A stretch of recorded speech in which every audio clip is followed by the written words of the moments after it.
لقد سمع الله دا داسې چل و طالبانو ورونو ابو بکر صدیق رضی الله عنه بیت المدراس ته لاړه بیت المدراس ته یهودو یو جیو دوی به تعلیم پکې کو یهودانو ابو بکر صدیق چې ورغی نو هلته د دوی په دې مجلس کې بیت المدراس کې هغه راجمول کاپیران راجمول یو سړی فنحاس نومېده یهودی نبی علیه السلام د اسلام دعوت ابو بکر صدیق د اسلام دعوت ورکړ ورته ویلې چې ګوره تاسې ښه پوهېږئ چې دا نبي همغه نبي د حق نبي د ایمان راوړی دوی ورته ویلې موږ الله ته حاجت نه لرو الله موږ ته حاجت لري الله که الله فقیر سوی نه وی موږ ته یې ولې موږ نه قرض غواړي ومن یقرض الله قرضا حسن الله فقیر سوی ده موږ نه قرضونه غواړي موږ الله ته نه یو محتاج الله موږ ته چې ابو بکر صدیق صاحب څاپېړه ورکړله چې په څاپېړه یې ووهه چې نبی علیه السلام ته راغی چې زه خو ابو بکر صدیق ووهلم الله دا آیات را نازل کړ لقد سمع الله په تحقیق سره اوري الله قول الذین قول دغه کسانو قالو چې وایي ان الله فقیر الله فقیر ده ونحن اغنیا سنكتب الله ویزر دوبلیکو ما قالوا وقتلهم الانبیاء بغیر حق ونقول من وایو ذوقوا عذاب الحریق ذلك بما قدمت ایدیکم وان الله ليس بظلام للعبید طالبان ورونو مخکې تاسې اصل کې قاعده دا و ما درته په هغه کې ویلي ول په مقدمه کې مې چې کوم بحث کړی ګوري طالبانو قاعده داسې د نفی د مبالغې نفی د اصل پیل نه راولي که نه اوس ګوره لیس بظلام الله ډېر ظلم نه کوي خو نفی د چا وسوله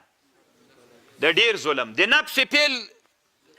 نفی خو نه ده سوی کنه نو خو دا معنا لري چې الله نعوذ بالله لږ ظلم کوي ډېر ظلم نه کوي صحیح ده نو دا خو هغه قاعده هم داسې سوله چې نفی د مبالغې کې نفی د مبالغې راځي نه نفی د چا نو طالبان ورونو روح المانی دلته یوه خبر کړې ده دا ظلام څه ده دې کې دوه خبرې دي یو مبالغه په اعتبار د کم سره ده یو مبالغه په اعتبار د کیف سره ده دلته طالبانو مبالغه په اعتبار د کم سره ده مبالغه په اعتبار لیس بظلام الله ډیر ظلم کوونکی نه ده چې په ډیرو انسانانو ظلم وکړي په ډیرو انسانانو ظلم الله نه کوي ها نو چې دلته د کم په لحاظ باندې سو په ډیرو انسانانو الله ظلم نه کوي نو ظلم چې سړی کوي د څه دپاره کوي د یو فایدې دپاره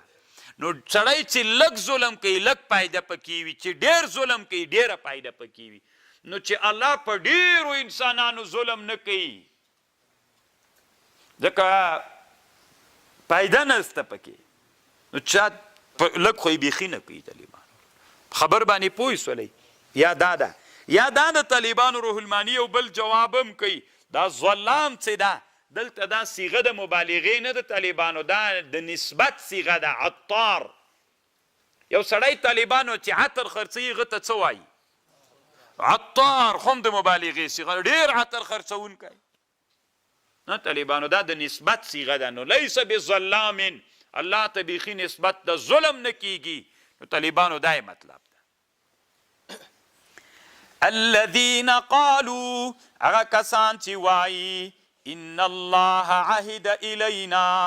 الله عهد کړی مونږ ته الله نؤمن لرسول چې مونږ ایمان نه راوړو په رسول حتی یأتینا بقربان تر دې چې راوړي د نبي مونږ ته بقربان یو قربان راوړي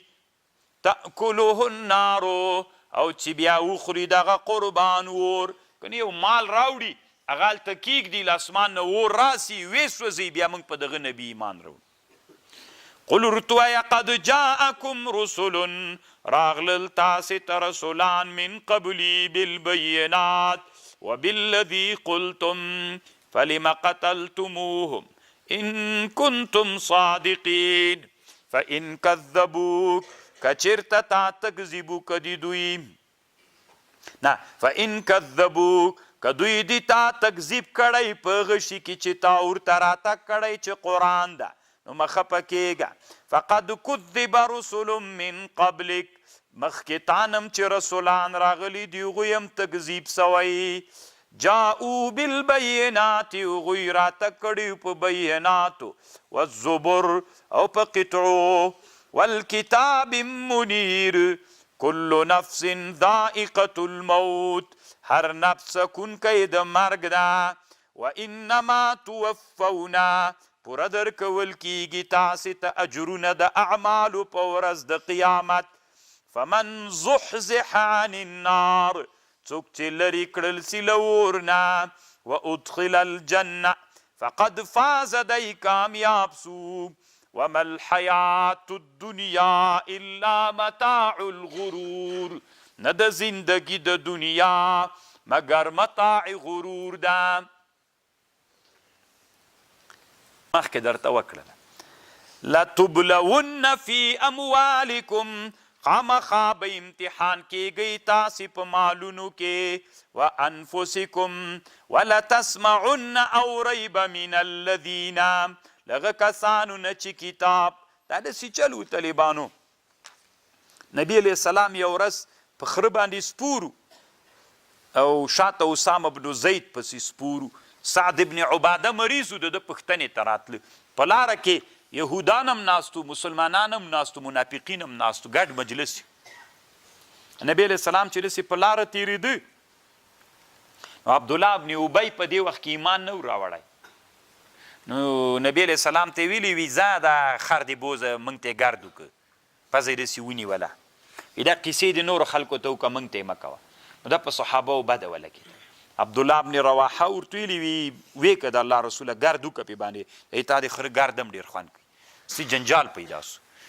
دا قریبه وله طالبانو ورونو چې غټ جنجال پیښ والله دا آیت را نازل کړ لتبلون خامخا به امتحانېږئ تاسې فی اموالکم و انفسکم ولتسمعن تاسې به واورئ من الذین اوتوا الکتاب من قبلکم